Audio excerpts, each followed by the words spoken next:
మామూలుగా పీతలు మన వైజాగ్‌లోనో, కాకినాడలోనో, రాజమండ్రిలోనో, భీమవరంలోనో తినొచ్చు గానీ, దేశం కాని దేశంలో దీని గురించి మార్కెట్‌కి వెళ్ళి తెచ్చుకొని వండి తినేవాడికి ఒక రేంజ్ ఉంటుంది. మరి పీతల విషయానికొస్తే పీతల్లో చాలా రకాలున్నాయండి. కొండ పీత, సముద్రపు పీత, చెరువు పీత, మట్టి పీత, గుడ్డు పీత అని రకరకాల పీతలున్నాయి. ఇదైతే సముద్రపు పీత అనమాట. ఈ సముద్రపు పీతను మనం మార్కెట్‌కెళ్ళి తెచ్చుకోవడం జరిగిందనమాట.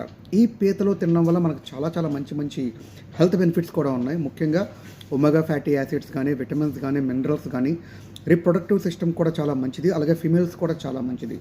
ముఖ్యంగా ఈ పీతలు వండేటప్పుడు ఈ యొక్క డొప్ప చాలా బావుంటుందండి. చాలా బాగా తినాలి. అట్ ద సేమ్ టైం చాలా డేంజరస్ ఈ యొక్క కాళ్ళు, చేతులనమాట. మనం సరిగ్గా గనక తినకపోయామా ఇవి పెదాలకి, నాలుకకి చిట్లిపోతాయి, తెగిపోతాయి. కాబట్టి ఎవరైనా క్రాబ్ లవర్స్ ఉంటే మీరు కూడా తినండి, ఆనందించండి. అండ్ తెలుగులో అయితే పీత అంటారు, తమిళ్‌లో అయితే నండు అంటారు, హిందీలో కేకడ అంటారు.